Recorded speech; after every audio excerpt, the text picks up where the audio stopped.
Hello, am I audible? Are you able to see the screen? If someone has joined, please do let me know.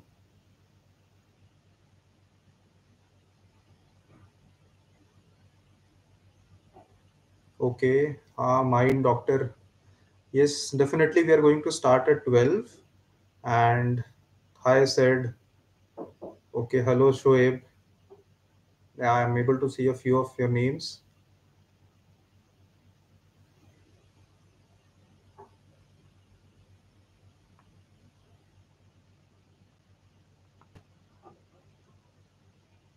So this is what we have actually planned. Okay, Dr. Sanjay. I think my voice is audible and let's wait for some time. I think 12 people have joined. We'll wait for some around 2 to 3 minutes and then we'll start the session. In the meantime, you can let me know you can post your questions also in the chat box so that I can incorporate it. Firstly, we'll be looking into the upcoming MD examinations, how to approach regarding the answer writing skill and regarding the Viva part also. And then we'll be moving forward regarding the preparation. Okay, how to prepare for the MD exams.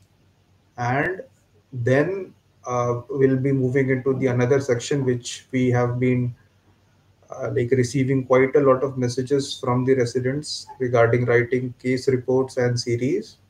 After that, we'll be looking into how and what we can do post MD. What are the various career options and various other degrees that could be done post MD. Okay.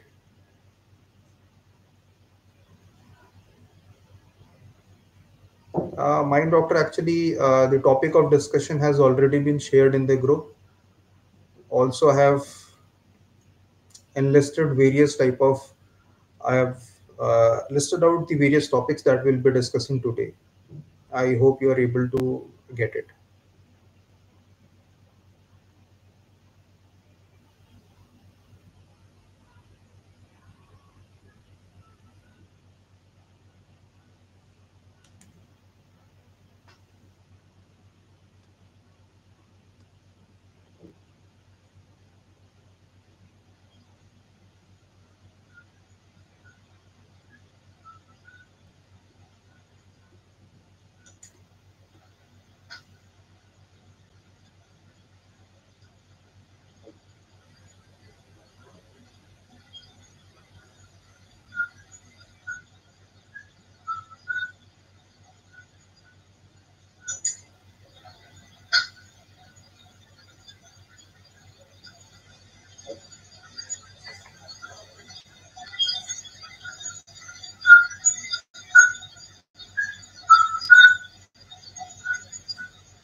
Okay, fine.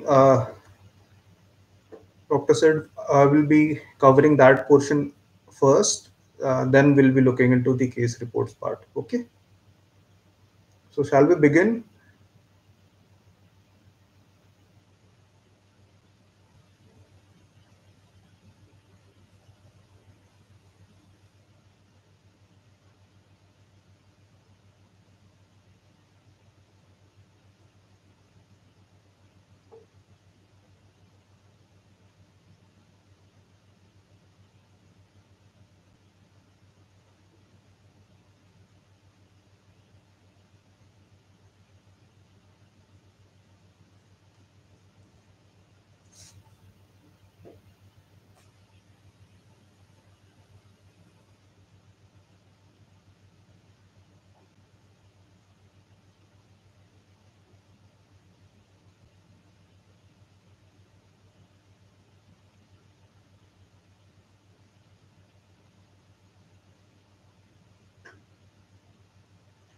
Okay, fine. Let's start.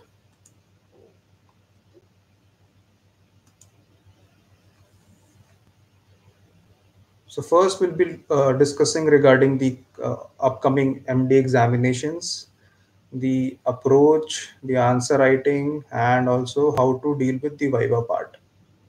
Fine. So regarding the exams, the approach should be very much clear that you have a stipulated amount of time. It's around 2 months now. Some of you have started preparing before that also. However, in some of the colleges, the time frame is pretty less. So you get pretty restricted time frame for which you have to prepare your MD examination. So the approach has to be very much clear. The approach should be to crack the exam, to pass the exam, and also to pass it with fairly good amount of score. Okay, it is very much different from the MCQ examination. So we are all used to give a MCQ examination where the options are already given, and even if we miss a bit also, we are able to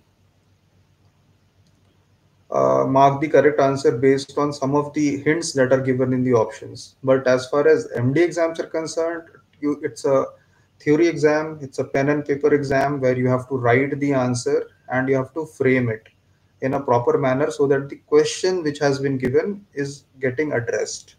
So that is why the next topic that we are discussing is the answer writing skill. So it is very commonly being noted among the residents that they find it very difficult to write an answer. So in the MD examinations, there are three types of questions which are asked. One is a very long question, that is the first question in most of the universities. Although in the group I have shared the bank of Delhi University and also of IGMC Shimla. While going through the questions, I came across I have also been through the questions of the colleges from UP and from MP and also from Tamil Nadu, though I haven't been able to frame the Q bank.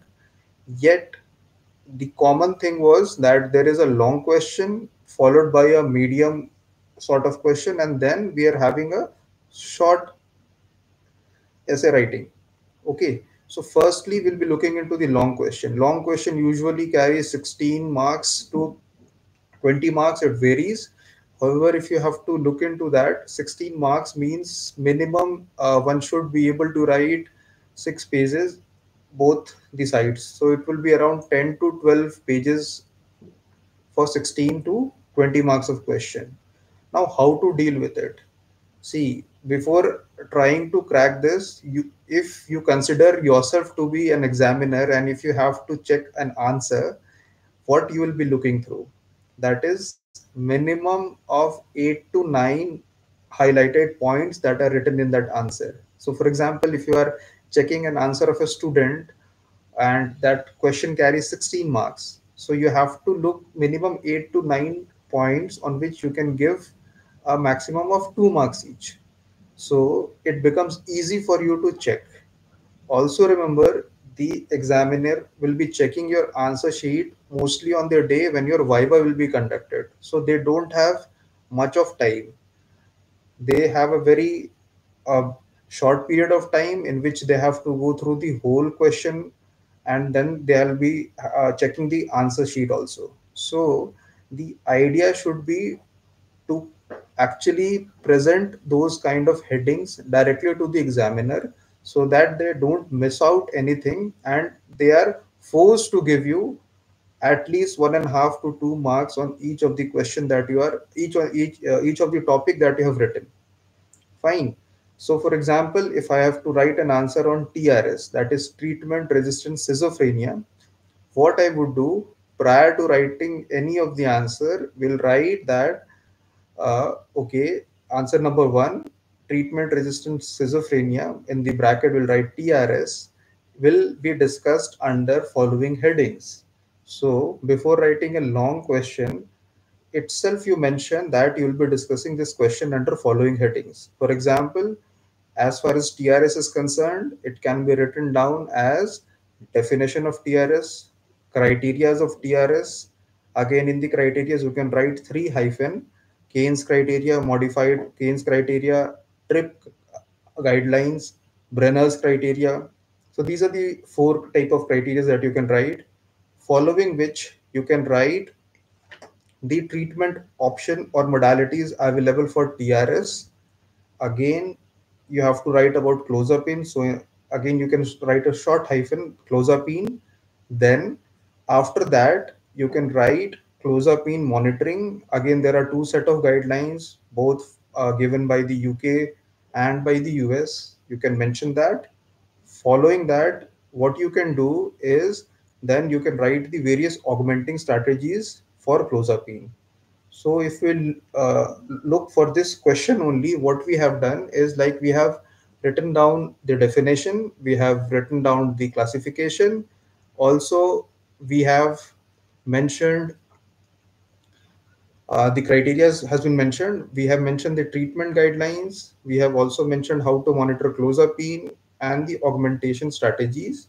In the augmentation strategies, you can write again, make three or four hyphen that augmentation with antipsychotics, augmentation with antidepressants, augmentation with various somatic methods, that is RTMS, TDCS, or ECT, and lastly through non-pharmacological method. So again, the if you look into the number of headings, it's around 6 to 8 headings in which you'll be going to deal this question.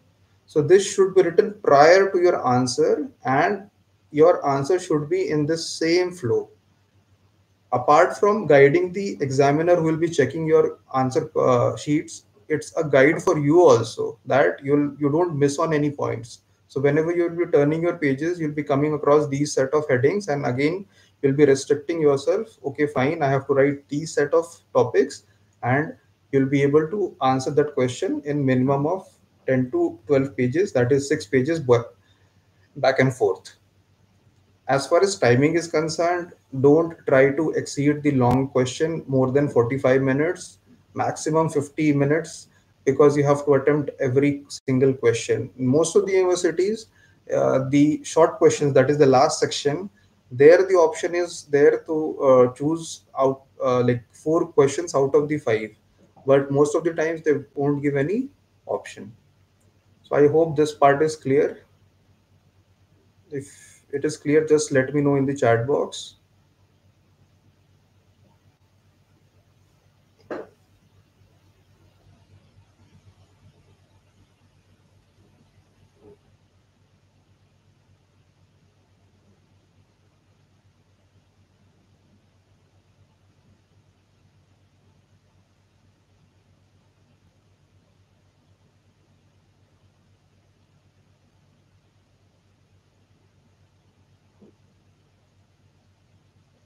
I am able to, okay, fine. We are able to get a few of the responses. So Shravani, Shoaib, Raghav, Ravi, fine. So this part is clear.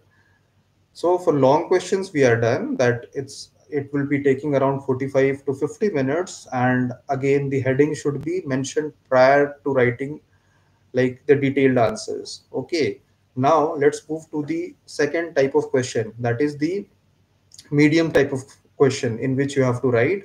Now you don't have to write 10 to 12 pages. That is, you don't have to write 6 pages back and forth. Max to max, you can write 3 pages back and forth, or 4 pages back and forth, for the medium set of questions. Again, in this set also, what you can do is, prior to writing a question or answering it, mention the headings. Again, it will be a guide for the examiner and also for you. In this, make a bit less, like the number of headings should be less. Like, for example, when we discussed TRS, we have made a number of subheadings also. So it was a quite detailed form of answer writing. In medium set, you don't have to write that in detail. You have to be a bit more towards what has been asked. For example, if someone has asked, if the question is management of bipolar depression. See, management of bipolar depression, it can be written as a long question also, it can be written as a medium set question also. When we are writing in the long set or the long question form, definitely you can start with the definition, you can start with the treatment, with the criteria.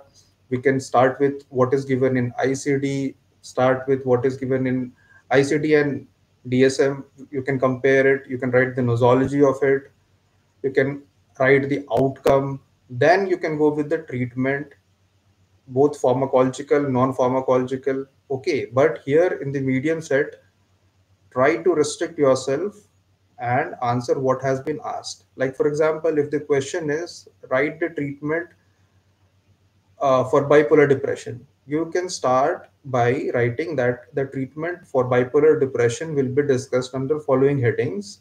You can make a chart. Okay, or you can make a table that pharmacological, non-pharmacological, make two arrows. So in the pharmacological, these are the agents that you'll be discussing, and in the non-pharmacological part, you can write the various agents. Apart from that, you can write the somatic treatment modalities like the MECT and the RTMS that you'll be discussing. So make a chart right in the beginning and write that the answer will be discussed under following headings. So here also we are making a list, but the list is less detailed as compared to the longer, to the long answer ones. I hope this part is clear. Okay. Here also write the question in the same format, but the headings will be less as compared to the long question. I hope it is clear.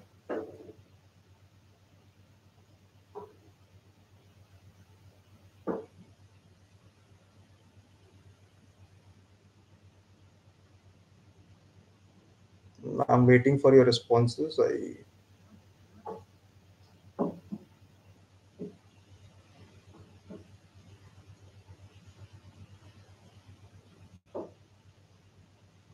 Meanwhile, if you are having any doubt or if you want to ask anything, you can ask in the chat box. I'll take it up.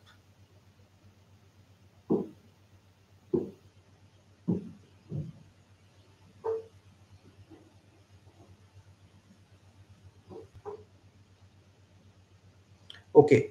Now, this is for the answer writing part, the long question and the medium set. For the short type question, that is, you have to answer four of them. These are the short notes that are there. You don't have to write the details or the headings prior to writing answer. You can write directly as you have been writing throughout your school time, in your board exams, and also when you're giving your 12th exams. The same method can be used. However, try to mention that answer in the bullet points form so that the points become itself self-reflective of the answer. Okay, like in the short note, for example, you have to write, if I give an example, write what are the various kind of pre-ECT investigations to be done prior to giving ECT. So you can write the various kind of investigations are as follows: complete blood count, pre-anesthetic checkup, what they do in pre-anesthetic checkup, how are, like what are the other tests that we actually advise for, and then it will end itself in maximum maximum 1 pages back and forth. That is a total of two pages sufficient. Okay. As far as diagrams are concerned, as asked by Elsa, yes, you can make diagrams. Try to make diagrams in a very simplistic manner. Nobody is expecting you to draw a very artistic diagram. It will be a very line diagram kind of thing, very simple. Try to label the diagrams and also remember to write just after the diagram, just beneath the diagram, you have to give that what this diagram means. Like for example, if you have drawn a circuit, for example, you have drawn a circuit of basal ganglia, and you have mentioned the cortex, striatum, globus pallidus, subthalamic nuclei, thalamus, and you have labeled it, then write a schematic diagram of basal ganglia circuit with various connections. This part has to be covered in box or highlighted so that the examiner actually knows that what you have drawn. He or she might be knowing that you have drawn a basal ganglia, but the purpose and the naming of the diagram should be done. Otherwise, it won't be making a good impression on the examiner. I hope it is clear.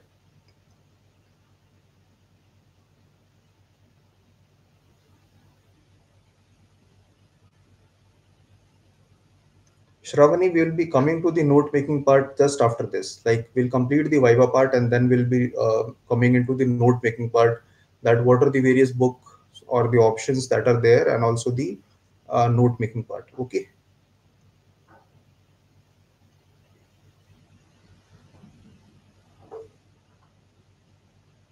fine. Coming to the Viva. Now, see, Viva is a very tricky kind of exam in which how you perform on that day decides your fate. So, as far as psychiatry is concerned, there is a long case, there is a short case, there is a grand viva which includes the table viva also, and then there is a neurology viva. So a total of four different kind of exam, uh, four different types of vivas are there in that same single day. So some of you might be starting with the short case, some of you might be starting with the long case, or some of you might directly go into the neurology section and you'll be examining the patient, doing all the neurological examination. So it depends like what kind of viva.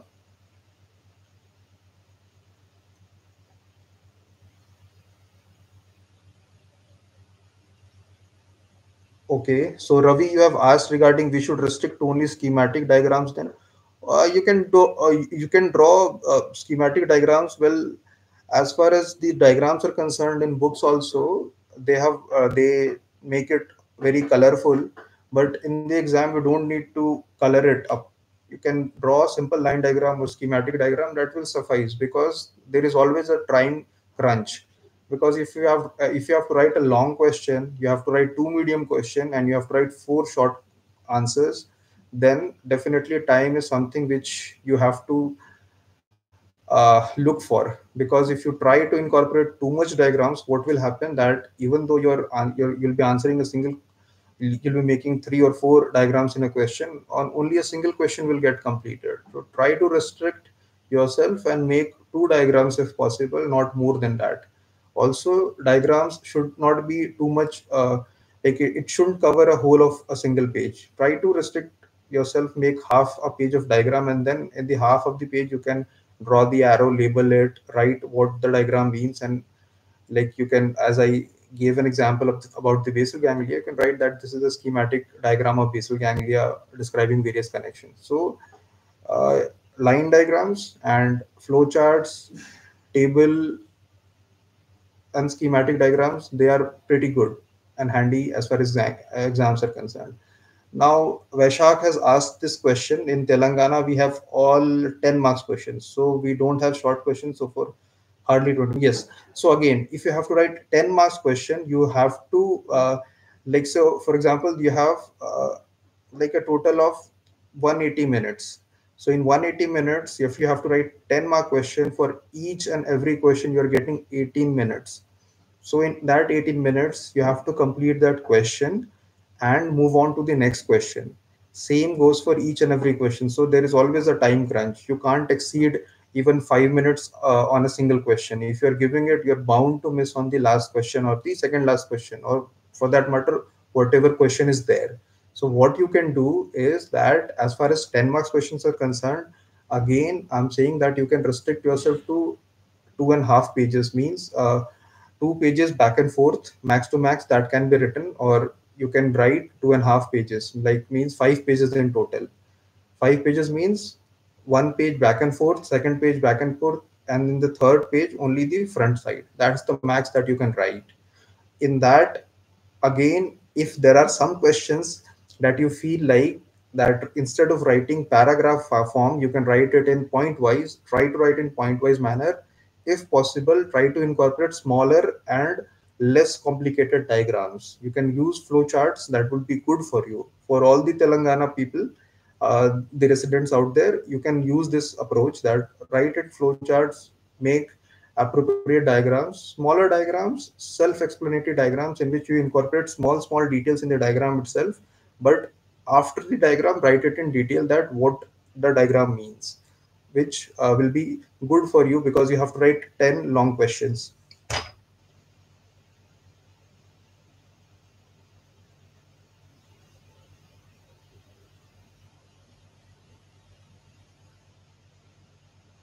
Okay, fine. Shoaib Khan is asking that we can take questions in the later part. Okay, fine. I'll take up in the later part. So in the Viva, as we were talking, so Viva actually comprises of four different parts: long case, short case, and the neurological examination and the grand Viva. So long case. So among this, if you ask, everyone will be worried regarding grand Viva. That has to be the most impressive one. It has to go well, but always remember that your long case is something which is a game decider. If your long case is fine, if you're done with your long case, uh, more than half of your battle is over for that day. So see, examiner doesn't come there to check your knowledge. Knowledge checking part is only restricted to 20 to 30% for that examiner. Also, it varies from examiner to examiner, but still, nobody is coming there to check your factual knowledge. Nobody is coming there to check how much you know, how much facts you know, whether you have, uh, mugged up whole of CTP, whole of synopsis. Nobody is going to examine you on that basis.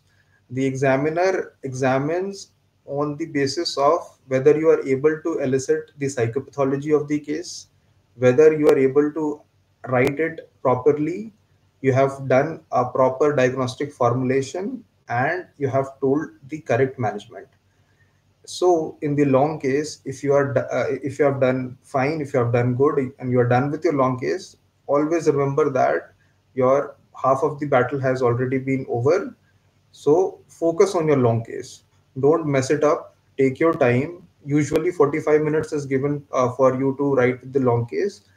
Be cool, be calm.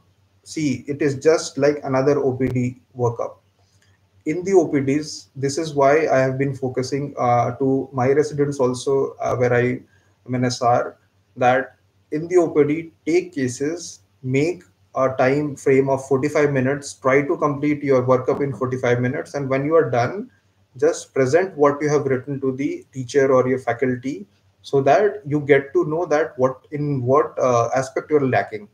So most of the residents, what they do is like they avoid working up the cases in the last part of their residency. But again, it's a fair advice that we also, like we when we were residents, we were doing daily OPDs or a single case a day, and presenting it that in the given time frame of 45 minutes to our faculty, and then they'll be asking questions. You can also request your faculty to hear it as an exam case, so that it will be more like an multiple, you'll be presenting the same, you'll be presenting the case in the same format again in the exam, so it won't make a bit of difference. Also, the anxiety will lower down during your exam time if you have presented it multiple times, instead of looking into what other colleges are doing, what your residents from other colleges are taking, like how they're presenting. Focus on what is going there in your college.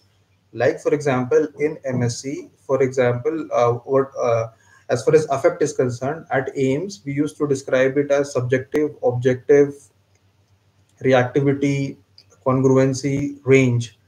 But in some of the colleges, what they do, instead of writing subjective and objective, they write mood and affect. So don't get carried away. What has been following, what the residents of AIMS are following. Follow the headings and the method which is there in your college. Don't try to do something new. Also discuss among yourself that what kind of headings you will be writing up in the exam, so that all of the residents of a single college they write in the same format. Don't try to write something else.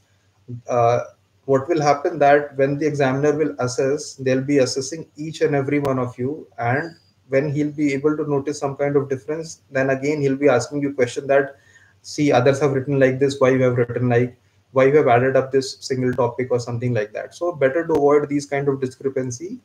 Decide among yourself, sit down one day, write down the format in which you'll be writing the HOPI, in which you'll be taking up the long cases, the headings in which you'll be writing the MSc, and the method or the way by which you'll be presenting your diagnostic formulation and management. It has to be the same with all the residents of a single college. Try to make it uniform so that to avoid any kind of discrepancy and unnecessary questions which will be asked by the examiner. Fine. Also in the Viva, before the Viva, you can definitely read a bit about whatever your cases are. Like for example, if you got a case of schizophrenia, what you can do is always and always the question will be there on management. There will be questions there on the non-pharmacological management. And if you just think, definitely they'll be going to ask, as of now, what are the changes from ICD 10 to ICD 11. DSM 5 they can ask, they cannot ask, but the changes from ICD 10 to ICD 11 is a must. 90% of the times the examiner are concerned regarding these set of questions.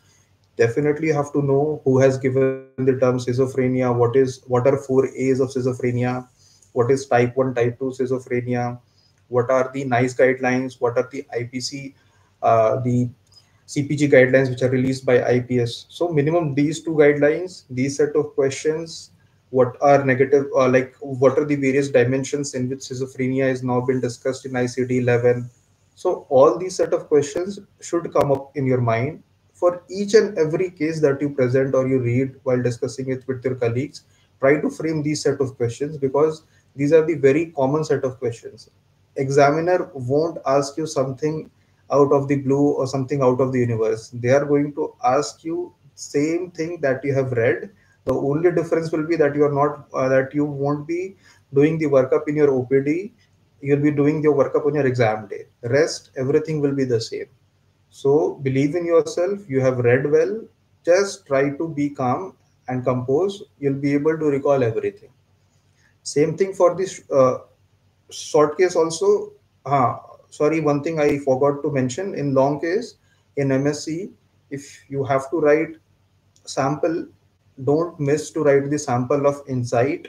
Don't miss to write the sample of neutral free flow speech, because each and every time if they ask, and if you haven't written the sample, and if you have given a sample, a made up sample by your own, they'll be able to catch you that you haven't written the sample, because the sample will be changing each and every time. So don't think that they are not going to judge you on that. So try to write down the sample if possible, or you can do the arrow diagram for the sample during the main exam. If you do it on regular basis in your OPD, you will be fairly able to deal it. You won't be having any difficulty in writing the samples. Okay. Coming to the short case, the main focus is on the elicitation of psychopathology and the related question. Here, the short. So if you're done with the long case, as I've said earlier, also most of your Viva is already over. Now, in the short case, the focus is on the management part, either or they'll look into the psychopathology or how you have done your MSc. So be thorough with your MSc definitions, be thorough with your psychopathology elicitation. Read about what psychopathology you have been writing up in your MSc. Try to read the definitions of that. Try to read various allied topics related to it.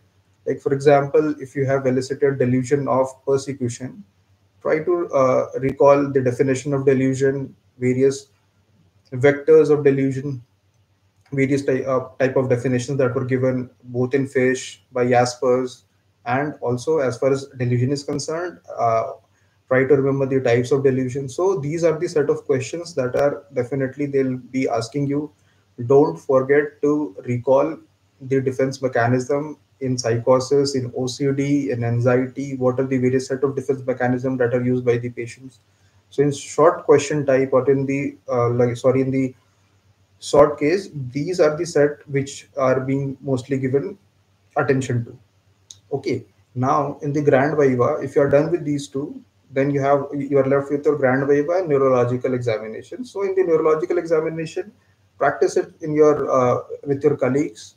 Mostly they'll ask you to elicit one of the uh, deep tendon reflexes and one superficial reflex, or they'll ask you how if a case of stroke comes, what is the management.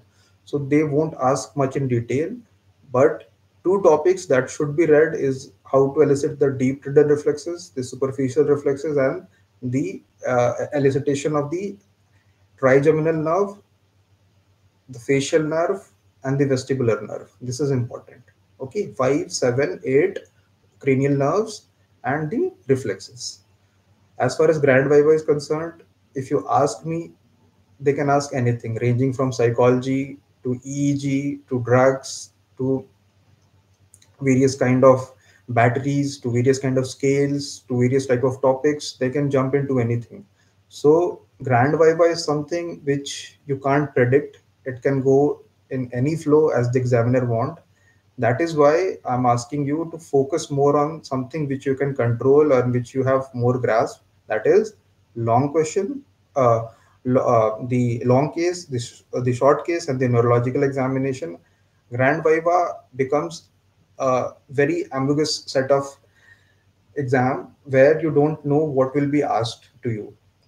So yes, you have to read each and every part, each and every topic, but do give focus to long case, short case, neurological exam, and then as far as the time is there, when you have done with your residency, 3 years of residency, you'll be able to recall some part of something, some like you'll be able to answer fairly well if you have done, if you're reading regularly for past couple of months.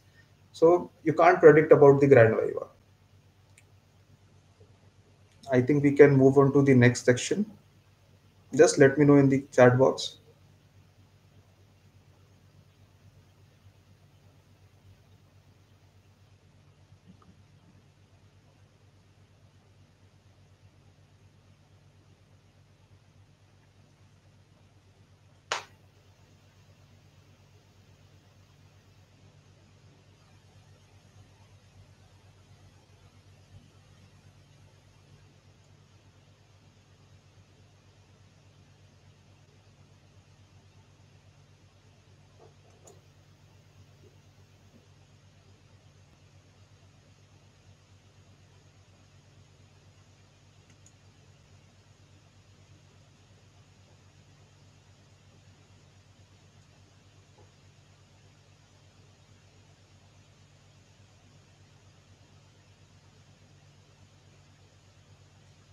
So for preparing examination, time is something for which you have to fight with and for.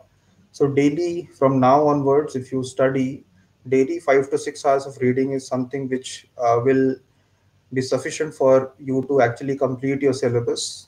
Try to read topics instead of reading each and every question. Club your questions which are being asked in last 5 to 6 years into a specific topic. For example, the same set of question which I have described earlier, like TRS can be asked as short note, also can be asked as medium form, medium note also, as well as long in the long notes also. So again, instead of reading TRS for 3 times, you can club up all these questions into a single topic.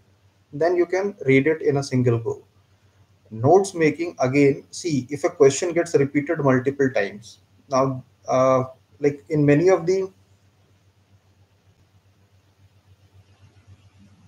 I'll take up the question in the last segment. Okay, Ravi, I think we can wait for that. So in the note making, what we can do is like if you have to make notes, try to make notes of something which has been regularly asked. For example, neurotransmitter. Neurotransmitter is something which they ask in every examination. You can pick up the question papers of last 10 years or last 20 years. Each and every exam will have a single neurotransmitter where they'll be asking the synthesis, the various kind of receptor and its importance in psychiatry, treatment, as well as the illness part. So again, neurotransmitter becomes one of those topics which for which a note can be made. Handwritten notes of your own is something I'll always say that it is the best and it can't replace anything else. You can read from various sources, but if you have made notes of it, see, the notes shouldn't be something which has to be beautiful, which has to be organized. It can be written down in a notebook, in a piece of paper. The only thing is that whenever you have time and whenever you have to revise it from that same source.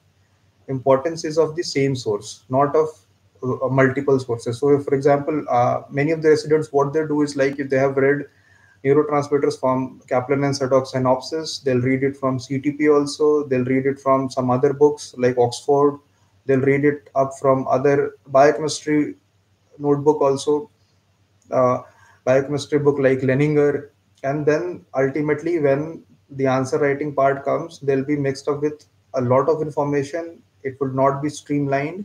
So to keep it simple, what you can do is you can make a note of all those set of questions which are repeatedly been asked.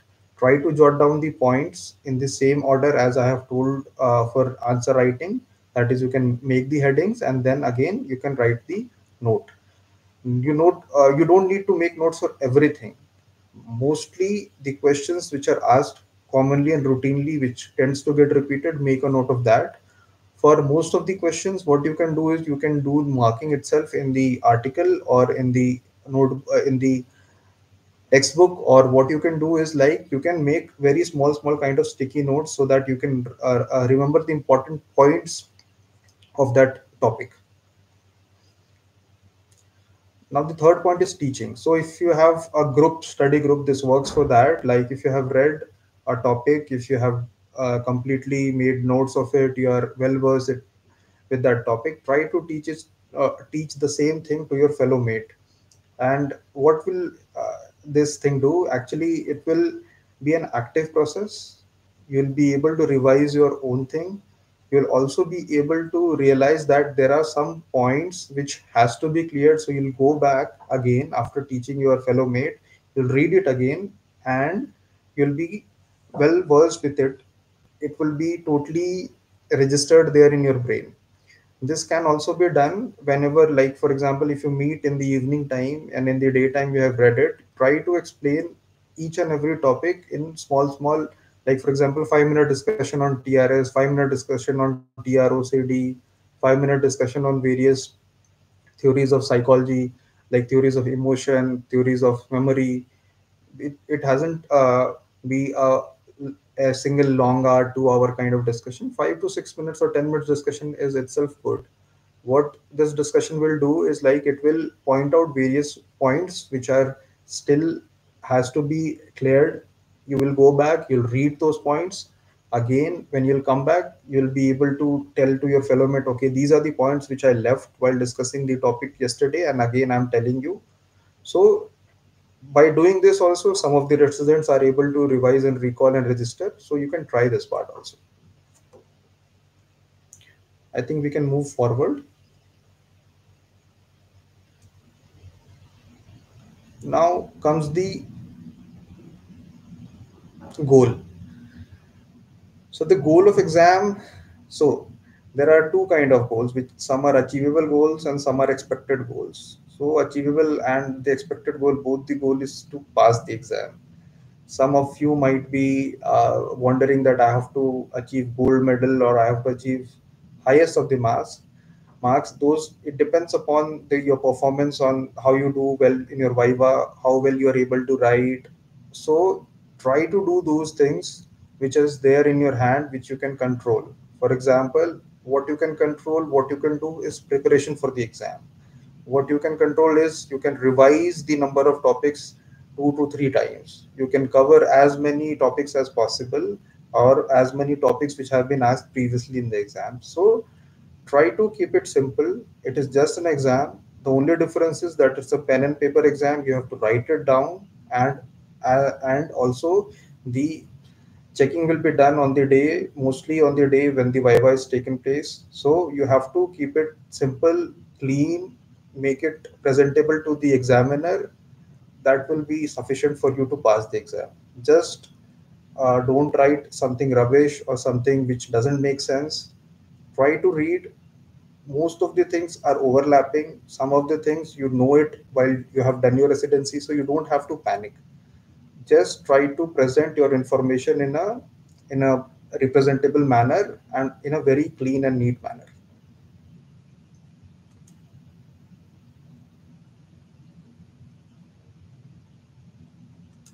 Now this is something very important, like for exam preparation. Residents are always worried regarding which books, which notes, what guidelines to cover. So as far as the books are concerned, you can look for synopsis. Kaplan and Sadok synopsis is one of the a good book. You can also look for Oxford textbook of psychiatry. You can also look for other books which suits you or which is there running in your institute. There are some Indian author books also. I think Ahuja is one of that book, and one book by Dr. Khimere is also there. Okay, these are the main books that you can focus on. However, there are also other exam preparatory books, like for example, Tips is one of those kind of books. Then there is one book by Cijo Alex. Okay, so these are the various kind of books. Again, I would emphasize on this part that don't try to read too much. Try to read one thing from one source and try to read it multiple times from that source only.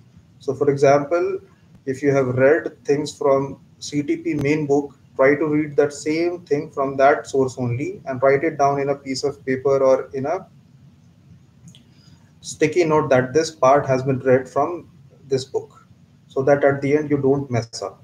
Okay, as far as books are concerned, I would again say that stick to the classical textbook instead of going for tips, instead of going for other books that I have mentioned. Like there are exam preparatory books like Tips, Cijo Alex. These books are there, but these are having very less content. The content is very outdated also, and they are not in a very structured manner. Your notes are the best. Your textbook reference is something which you should rely on. Try to make some notes. Try to incorporate notes from what you have read from your books, the standard textbooks. Okay. As far as guidelines are concerned, this is something which I want to discuss today. Like, for example, if you haven't read anything, for example, if you haven't read about schizophrenia, or like for example, let's take another disorder, like you haven't read anything about conduct disorder. So what you can do, if you don't have time, if you have only 2 weeks left, a week left, or even a single day left, you have child psychiatry examination. Usually paper three covers child psychiatry in most of the university. What you can do, you can pick up the CPG guidelines which are released by Indian Psychiatric Society. What you can do is you can just read the whole guideline. It is hardly 4 to 5 pages, that is 2 pages back and forth. There, right from epidemiology to clinical features to assessment and management has been given. So, if you have crunch of time, if you don't have time, if you have very limited time, and if you have a number of topics to be covered, don't panic. There are guidelines. You can switch to them. Those are all released by IPS CPG. You can go to the site, you can download it, you can get a print of it and read it from there itself. Okay. So instead of going for textbook or making notes, as time is not there, read these guidelines. I would suggest that each and every topic that you read, for example, if you have read OCD, if you have read anxiety disorder, try to look into the CPG IPS guidelines that has been explains the management and the assessment parts, because most of the examiner are well versed with these set of guidelines, and they want you to answer in the same manner. Okay, Elsa, Matthew, yes, Tasman is one of those books which you can definitely refer. I forgot the name. So, Synopsis, Tasman, CTP, Oxford, these are the set of books that you should refer to. These are the golden books or something called as the standard textbook for exam preparation. Synopsis, Alan Tasman, Oxford. These books you can definitely give a read. Out of these three, Oxford is a textbook which is very written in a very lucid manner. Alan Tasman again is a very nice book. Covers a lot of table. It covers a lot of flowcharts also. Synopsis again, it has also good representation of various information in form of charts, in form of tables. So it's up to you whatever you want to choose, but try to keep it a single source. Okay, instead of going into multiple notes which are there in uh, see. And also one important thing, that even if you read a topic from a book, try to like for example, if you get some notes or some kind of ppt in the WhatsApp group or in the Telegram group or in any source, you have to have a reference. So like you have seen that whatever information or whatever document that I share on Psych group, it's always associated with a reference, because it has to have an authentic source. Without reference, and source is always in a doubt. Okay, I can't say anything and it will be true. It has to have a reference. So even if I'm saying a single word or a single sentence, it has to have a reference for the authenticity part. Why I avoid or discourage residents to follow the presentations which is there flooded in the online medium is that most of them, they are unorganized. They don't have any standard reference, or the references are all outdated. So try to focus during your exam preparation. Focus on your notebook, make notes from that. Take helps from the various kind of notebooks which are available, but again, they all have to have a reference. Standard reference has to be there. Don't try to mug it up because it has been written less or it has been written in a very lucid manner. Do read it up, but again, read back the standard textbook. In shortage of time, when you don't have any time left, it's just a week or a day left, follow the guidelines, that is the CPG IPS guidelines or the NICE guidelines. Maximum, you are done. For mood disorder, I like to add on that you can read CanMat guidelines too. Okay. Rest of all, for the child psychiatry, CPG guidelines suffices. For schizophrenia, mood disorder, OCD. For mood, read CanMat. Apart from that, for OCD, anxiety, schizophrenia, NICE guidelines and CPG IPS guidelines, they are something which you can go with, and it won't be having any problem.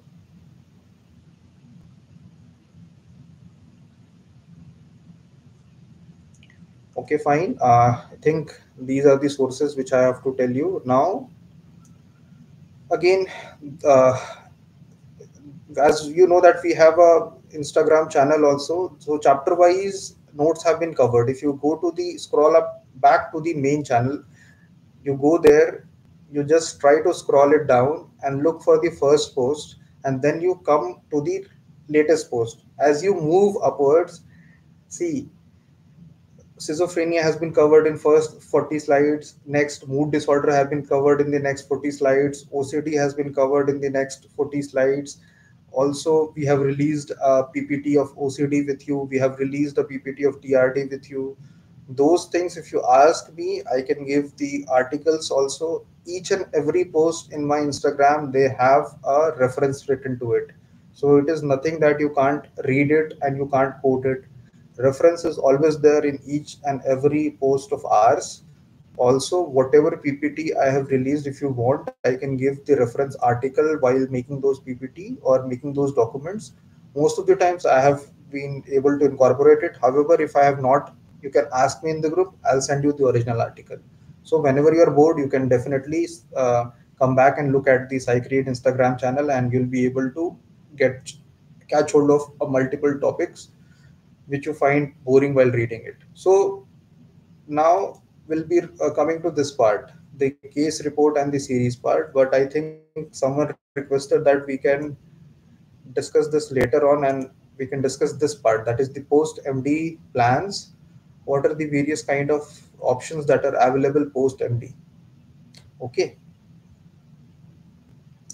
Shravani, I'll take your question once we are done with this.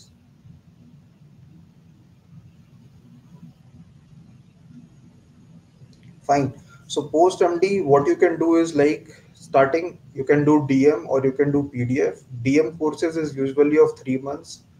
DM courses is there in NIMHANS, in AIMS, in PGI, Chandigarh, in KGMC. Also, a number of other institutes have come up with respective DMs. However, if you see the popularity of DM, child and addictions psychiatry and geriatric psychiatry are these two DM options which are very much popular. In PDF also, PDF is another a year and two. Like for example, in NIMHANS, the PDF is of a single year. Okay, 9 months to 12 months is the duration of PDF. PDF child psychiatry, neuromodulation, adult psychiatry, in schizophrenia, mood, and in CL psychiatry. These are the kind of PDF usually for which residents look for. In PGI Chandigarh, CL psychiatry PDF is of 2 year of a single year, but they ask 2 years of senior residency to be done. So post 2 years senior residency, you will be able to do PDF. In demands, you can directly after writing your MD exams, once you are done with it, you can write the exam, crack the exam, and get yourself enrolled in a PDF course. It's of a single year. So some of them actually go for DM options or PDF options. Again, if you ask me, as far as the clinical knowledge is concerned, psychiatry is one of those branch which you can learn throughout your life, and adding on a degree if you want, you can definitely go through. It is something which is not mandatory. So like for example, in pediatrics, now we are seeing that people are doing DM neonatology, DM pediatric rheumatology, pediatric gastroenterology. The need of the hour is not like that we have to do DM child addiction, we have to do DM child or DM addiction or DM geriatric psychiatry to survive, because these are all optional kind of degrees which you can do. Okay, so what will happen is that if you want, you can do them. If you don't want, fair enough. There is nothing mandatory you can do. The only mandatory thing as of now is to do your pass your MD exams. Post MD, you can have multiple options. Fine.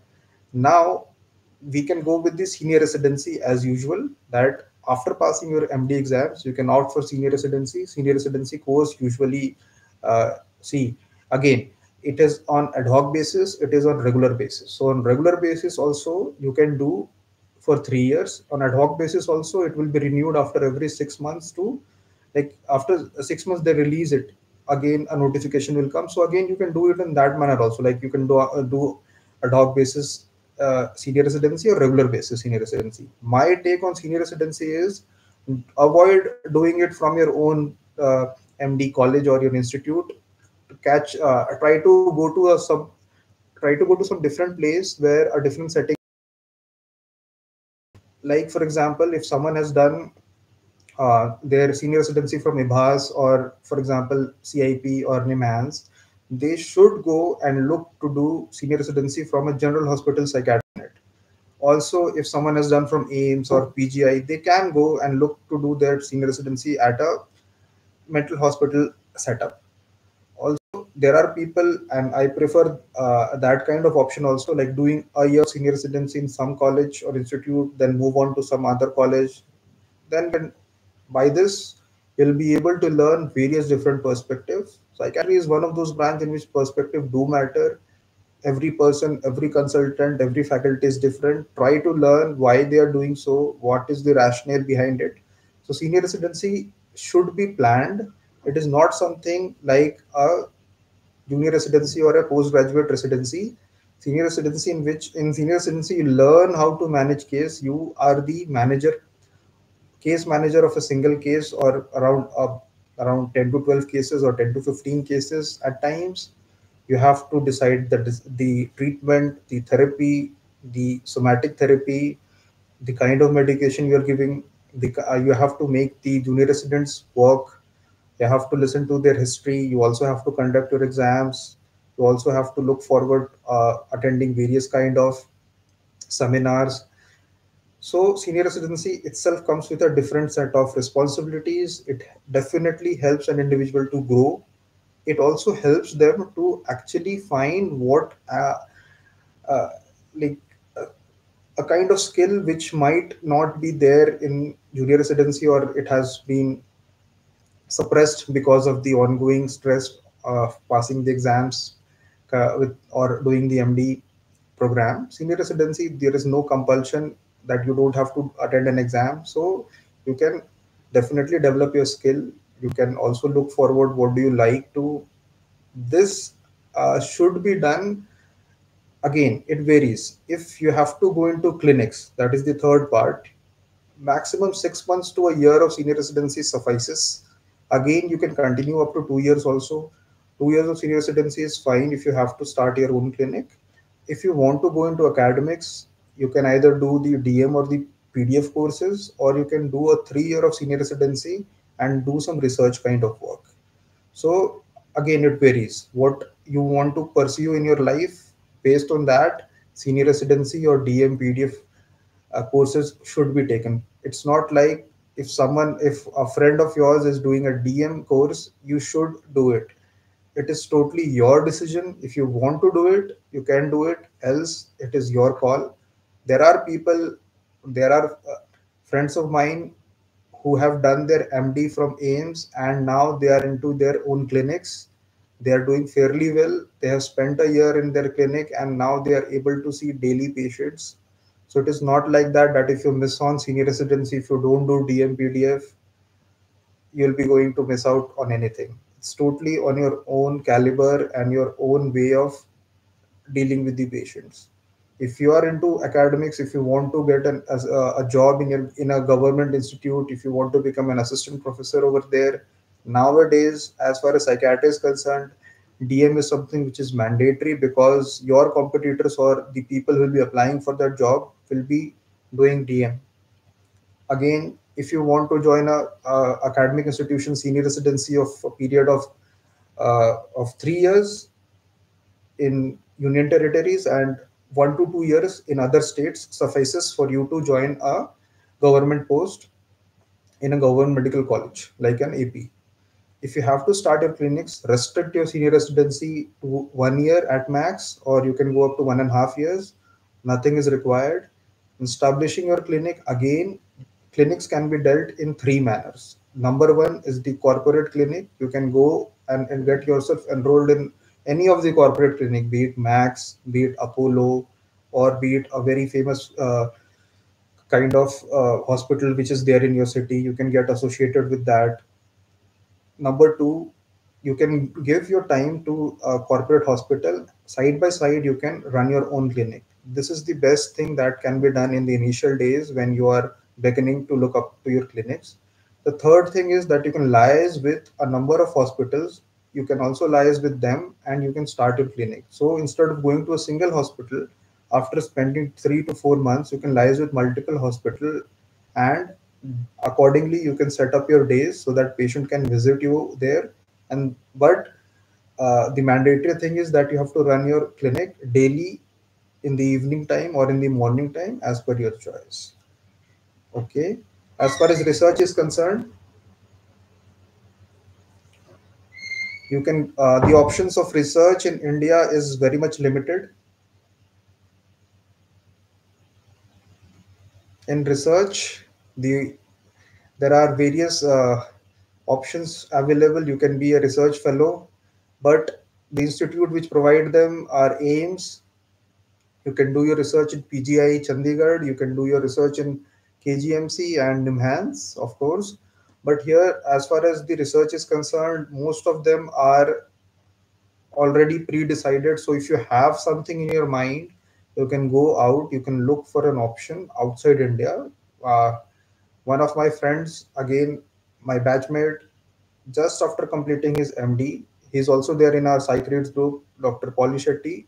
He went abroad. He's currently in London and he's doing his research in one of the institute over there. And because see, research in India is pretty much limited to the social psychiatry part. Mostly it is the application of a set of questionnaire scale assessing it. Hardcore real research goes very less in India. You can definitely move outside and definite and you can pursue your zeal to do research. Another option is to take a break post MD. If you're exhausted, if you feel that you need break, take a break for 2 to 3 months, unless and until there are options available. Like for example, many a time senior residency post it takes some time, so you can take a break of 2 to 3 months. Again, I have all live examples. My batchmates were there. My one of my batchmate took a break of 6 months and then he started his senior residency. So I'm lucky enough to have all set of friends. One is doing DM, like person like me who continue with senior residency. There are friends of mine who are doing directly into clinic. Some of them have went for research. Some of them took the break for 6 months. Another option that you can go outside. Now the problem with going outside is that you can go to multiple countries. If you look, you can go to UK, you can go to Europe, you can go to Australia and New Zealand. Okay, now the only thing which has developed in past year or so is that the payment in NHS and UK it is less as compared to what a psychiatrist get in Australia and New Zealand. So if you are planning, do plan for Australia and New Zealand. Life standard, definitely UK is having a better style and life standard as compared to Australia, but Australia is not never it is nothing that it is lagging behind. Pay wise it is better as compared to UK. The only issue is that you have to clear the MR Psych exam to get registered as a permanent member in the Royal College. There also you have to be like the payment for your job is pretty much less as compared to what you'll get in Australia. Okay, and directly also after doing your post MD, a single year of senior residency you can do, and you can also crack the IELTS exam, and there are multiple agencies which hire you. But always remember the expenditure and the cost, it does matter a lot. Okay, if you want to settle over there, you can crack the licensing exam of the university or of the country, and you can get yourself registered as a practitioner over there. Another option is Dubai. You can go to Dubai. Dubai Healthcare Services is there. You can get yourself registered. You can work as a psychiatrist or clinician in Dubai. Dubai also pays you fairly well. Some of them, some of the psychiatrists, like they're senior to me, but they have done some part of their practice in Dubai. They have earned a lot, and then they have come back and then they have established their clinic in India also. So that is another option. See, Australia and New Zealand, what the difference knows for if you go into the Royal College of New Zealand and Australia, they are having a single set of examination. You have to make an option. You have to select what colleges or which part of the country you are looking for. So the uh, the governing body for Australia and New Zealand is a single body, the RANZAP. Like we have the Royal College of Psychiatrists in Europe, sorry, for UK, you have RANZAP for Australia and New Zealand. Okay. So, do we get a salary in PDF courses? And sir, what is your take on taking a job as a specialist in a government setup? So, again, Ravi has asked this quite a beautiful question. So, salary in PDF, you'll be getting salary in PDF. The PDF payment is low as compared to DM. Also, joining as a specialist in government setup, it again depends upon what do you want to do. If you want to pursue a course, like for example, if you want to become a consultant, and if there are chances, because the seats are very much limited in government setup, so if you crack the UPSC exams, like if like in Delhi, in Chandigarh, in various UT, there are quotas registered or there under UPSC for you to get selected as a faculty. So if that is coming up, you can work as a specialist in either of the institutes, in whatever institute is there for some time, and then you can apply for a government post of an assistant professor. Then you will get yourself promoted after a period of 3 years to 4 years depending on the state. What happens is that there are people who actually look for the specialist course. But if by chance the post for AP assistant professor doesn't come, the same post get renewed, and you will be staying as a specialist for a longer period of time. So this case has been there in Assam, also in other states also, where the regulation of the recruitment of faculty is not that smooth. These kind of problems are there. So if you join as a specialist, nothing bad in that. The only restriction of a specialist is that he or she is not allowed to do the teaching part. The rest, management of clinics, OPD, all things can be done.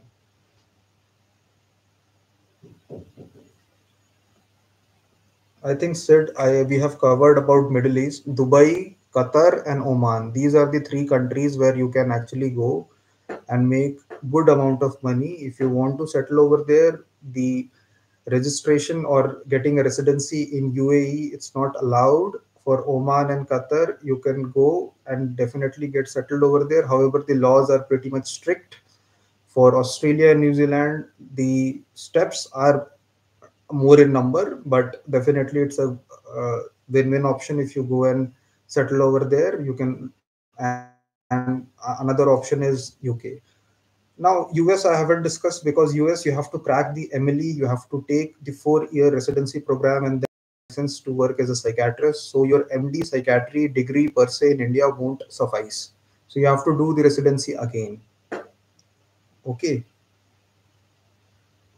Okay, Vaishak is asking, is it good to clear DNB post and how is your approach? Definitely, why not? There are people DPM or diploma, and then they have done their secondary DNB. Now in DPM, once you do DPM, you have an option either to continue as a DPM, or you can do a secondary DNB, crack the exam, earn a DNB degree. You are at par with MD residents. There's nothing different. You can get the same kind of options which are there for an MD degree holder. The same options are there for DNB people also. Also, if a person is getting enrolled into a DNB college or a hospital setup, doing DNB psychiatry makes him or her nothing less than what the MD psychiatry residents will be achieving. The options are nothing different. Both are the same. Either you do MD or DNB.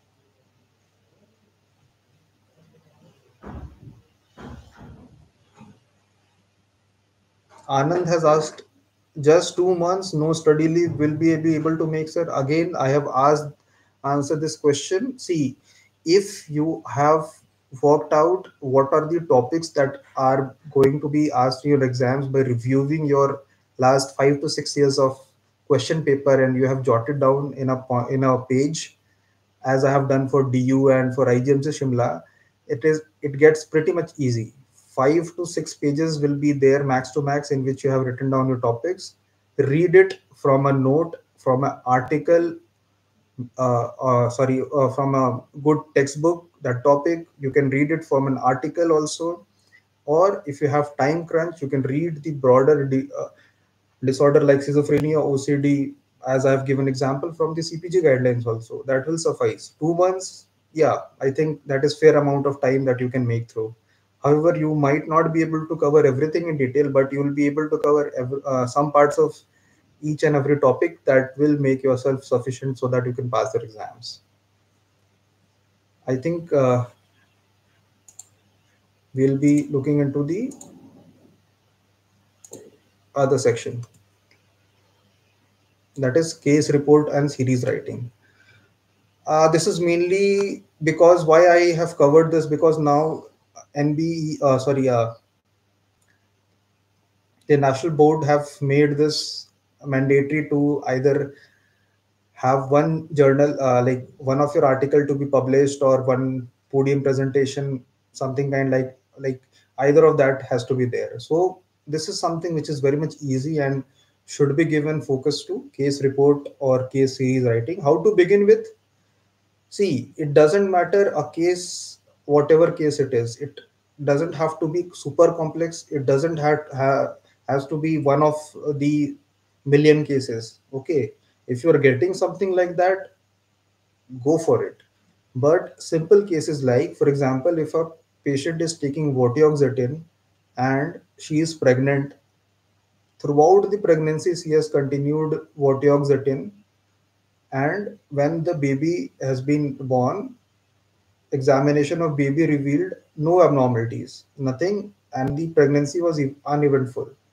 This itself becomes a good case report because vortioxetine doesn't have studies during the in the pregnant population. So if, for example, if you get a similar set of patient which I have described, you can write a case report on it. Writing case report on normal cases also which you see on daily day-to-day basis is also fine. The thing is that you have to pick what is important or what is unique in that case that actually needs to be reported. Also, case report, it doesn't mean that case reports are uh, like it is the least in the hierarchy of the evidence, but based on the case reports only, you'll get higher evidences. So if you don't report it, you'll miss a chance of publication. If you start reporting it, it becomes a habit, and once you start reporting it, you'll be in the habit of seeing the cases in a very detailed manner.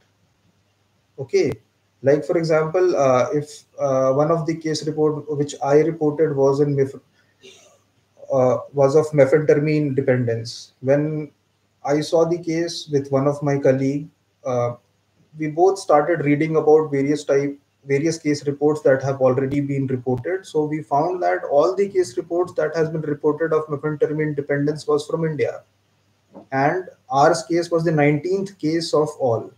So yes, it's always beneficial to write case reports. The question is how to write it down. So what you can do is that there are guidelines. Care guidelines is there for case report writing. Download the care guidelines. I'll share it in the group just after the session is over. What you can do is write your cases. You can take help of uh, already published case in IJP or in IJPM or in some kind of international journal, for example, psychiatry case reports. Okay, case reports in psychiatry, PCN. These are the various standard journals which you can take, download a case report, see how they have presented. Usually, how to write it down? The first step is to make the patient anonymous. You can write a female in her 30s rather than writing a 38-year-old female. So, simply a female in her 30s was assisted by her family member to a tertiary healthcare setup, and then you can start. Try to give minimum details unless and until if asked by the journal or by the editor. Okay, what you can do is, as you have written it down, try to write down the whole thing. Don't cut it down in the first go. If you're writing case report for the first time, write down as many details as possible. Once you are done with that, that is the case demonstration, the presentation of the case, the investigations, the diagnosis, and the management. Now see that you have to combine it up in 750 to 1000 words. Now this is the problem that has been coming up. What is happening is that in nowadays, in last 2 years, most of the journals, they have restricted their case report uh, word limits to 750 to 1000. So you have to make your case report crisp. But if you start doing it in the very first go, what will happen that you won't be that you'll be missing upon important, detailed, or very crucial information. So try to write it down in a very detailed manner in the first time. Then you can definitely slash off all those kind of information which is not necessary. You can take the help of your senior resident, or you can take the help of your faculty or a senior colleague who has written the case report. Then you write it again, keeping in mind that you have to complete it in 750 words. Now, what happens is, right, once you are done writing in 750 words, do try to check the grammar. Okay, what happens is, like, most of the times we tend to forget this, but in Europe and in England, they have a expert for the language, for grammar. The grammar experts are there. But as far as India, Southeast Asia is concerned, The grammar has to be correct. If the grammar is wrong, it won't get corrected. Uh, they'll just make the setting. If your case report gets accepted, they'll just make the setting according to their journal and publish it. So take care of that also. Like for example, how to select the journal. This is very important. So even if you have written a fantabulous case report, it might be possible that if you are submitting it to IGP or IGPM, it might not get selected. It's highly There are high chances because there are number of factors. There are other fascinating case reports, or they have already selected for the current you know the current journal. So what they can do is like they can definitely reject it. Or a similar case like yours has already been published 2 months back. Again, it will be a bad option for them to republish it. So what you can do is you can look for other options. For example, what I said regarding vortioxetine and pregnancy, this is a very good case report to be reported in some journals which deal with obstetrics and gynecology.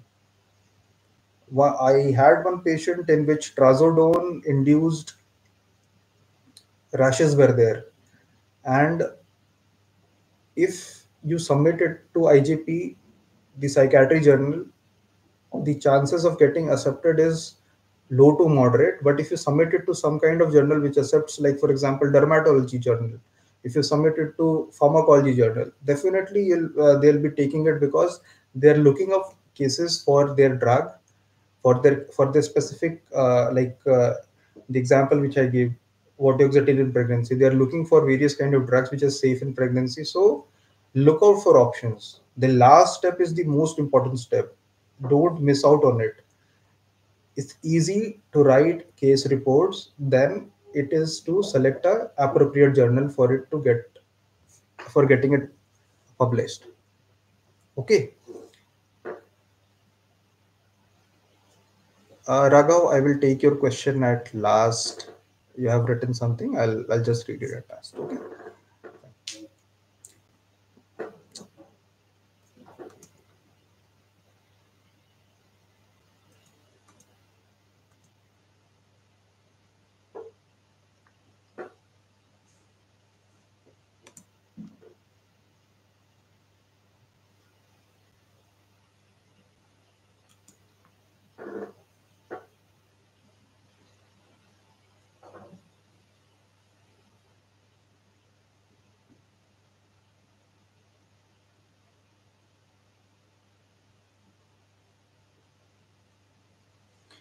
Yes, now I'll be taking up questions. If you have any questions, just write it down in the chat box. I'll start it from right from the first.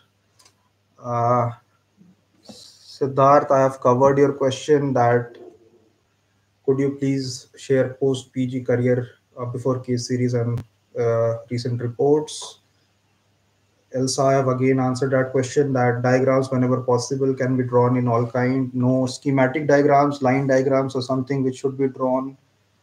Shravani, any suggestions regarding notes making or theory part to first and second year postgraduate? Now, see, first and second year postgraduate, whatever cases are there in your ward, what has been allotted to you, do the workup, try to read the same from at least a single source. You can read the big CTP, you can read Alan Tasman, you can read the large book, the large Oxford book. You can refer to these sources, or you can refer to some of the standard articles which is there. Try to make note of it if possible, or you can highlight itself in the book, or or what you can do is like you can take some of the important points and jot it down in your diary, and also write it down from where you have written. That would also do if you don't have that much time. So note making is an essential thing that is there for first year and the second year. If you have started your note making in first and second year itself, what it would be, it wouldn't be a big hurdle for you at the end. At the end, you'll be having enough notes. You don't have to worry much regarding your preparation for your MD exams.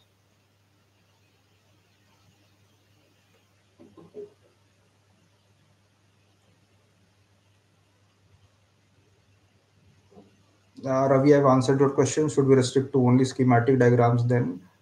In Telangana, we have answered this question. Okay.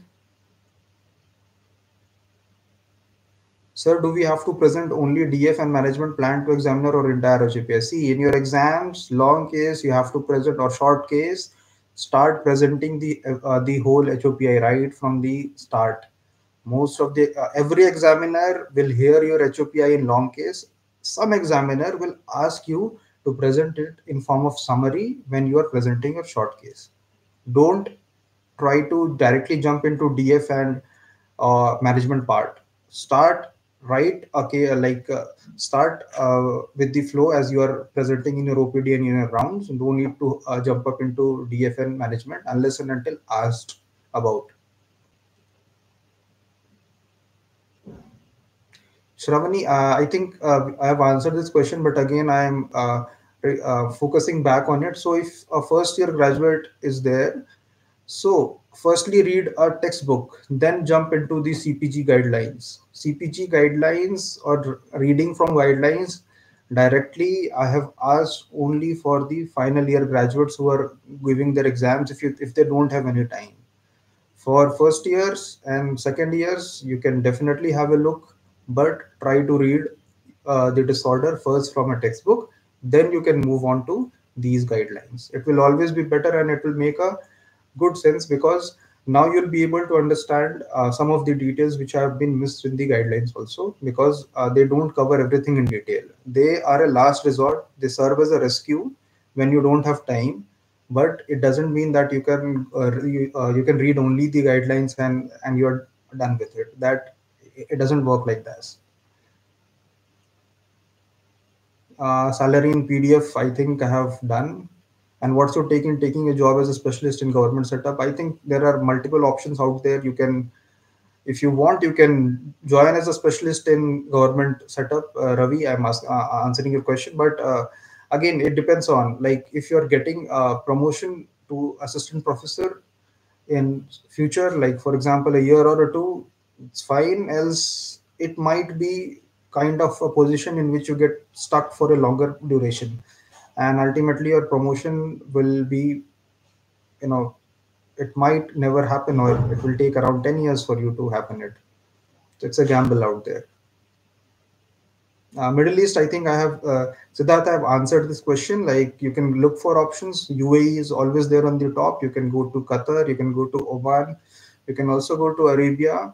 You can apply for residency, but UAE doesn't accept any foreigner. They can you can live as a like foreign resident throughout your life, but you won't be able to get the passport of UAE. But again, you can work there fairly for around 10-15 years. You can come back to India. There is always an option for that.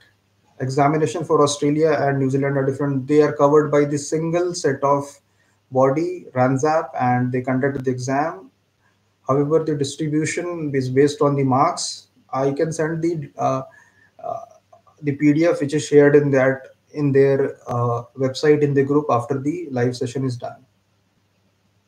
Sir, it is good to clear DNB post MD, and how is your approach for it? It's your option, it's your choice. If you want, you can do or clear the DNB post MD. It doesn't add much. It will only be an exam passing thing, and you'll be getting a degree. Apart from that, it doesn't add any experience or something that would be ahead, like keeping yourself ahead from other kind of other colleagues. However, in the exam or in the CV, you can add your DNB degree.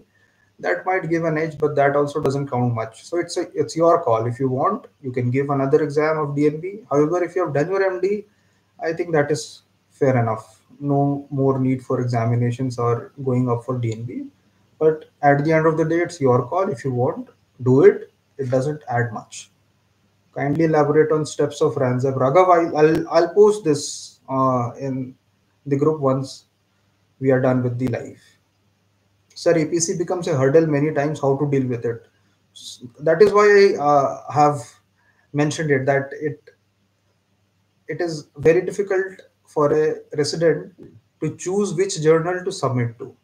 So if you see PCC, that is primarily the primary Care Clinicians, and JCP, Journal of Clinical Psychopharmacology, Journal of Pharmacology, IJP, IJPM, Industrial Journal.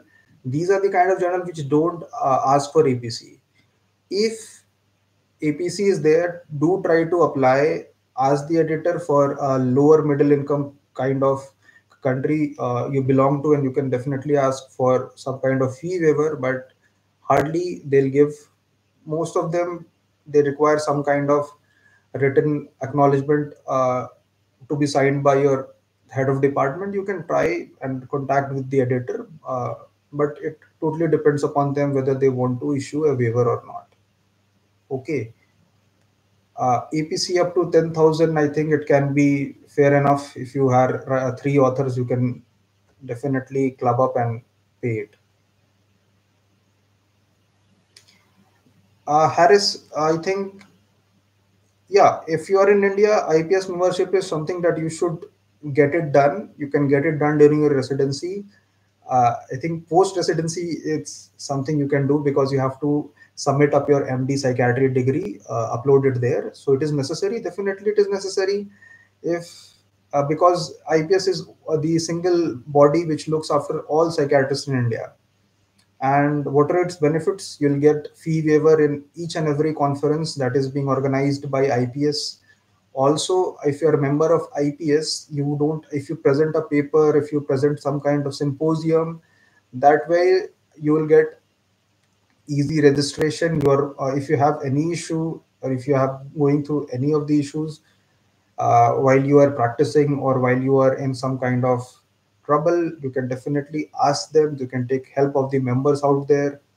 So there are multiple benefits of joining IPS. Do try to become a member once you are done with your MD. Is Raghav, you have asked that it is of any use to grab MR Psych if you are planning to settle down in India. If you have around 5 to 6 lakhs of money, and if you want to earn a degree by writing exam, and if you want to plan up in set up in India, it doesn't make sense. What you can do, if you really want to crack, if you want to go out to Europe or UK, if you want to go out for around a year or two, it's a good deal. You can go have an experience or exposure out there, how things are there in Europe and UK, how they practice, and then you can come back to India. But if you are just trying to settle down in India, then again, MR Psych just adds on to your degree list. Apart from that, it is not mandatory at all.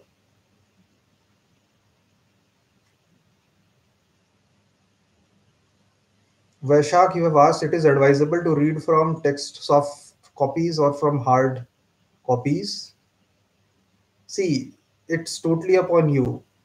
I myself, I'm not comfortable in reading from iPad or in PDF format. I get itself copied or printed out. I love hard copies. I love that feel of pencil and textbook. It's my take. However, off lately, I have started reading up on iPad also. It is also good. Most of my colleagues, they are good with the PDF, the online medium. I was the only one who was very much comfortable with the pen and paper kind of thing, or the hard copy textbook. So it's totally upon you. If you are easily able, if you are able to grasp things in PDF form, you can do it. Or if you want, if you feel that you are lacking concentration, you don't have that much kind of attention, you can opt for a hard copy also. I think we have answered every question which has asked in the chat box. Any other question that you want to ask? Okay, thanks Harris, thanks Ravi.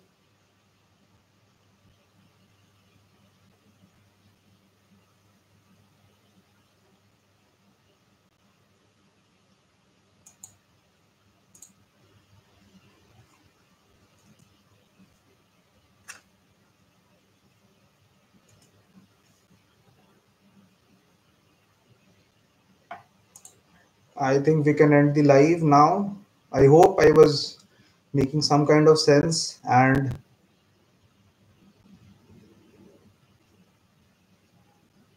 I've been able to guide you. I have been able to answer your query, and it was fruitful for you. I'll be uploading this session in my YouTube channel also, and will be sharing the link once it is done. So if someone has messed it up, don't need to worry. You can watch it down later on. Oh, thank you, Anand. I think we can end this session now. Fine. Thank you for joining. I never expected that you'll join on Sunday afternoon, but it was nice to interact with you all. Okay. See you back. I'll share all the documents and in the psychiatry groups, and we'll plan another discussion session. Yes, Sri Parno, there is a teaching series which is going on, comprehensive psychopathology series, for which we were taking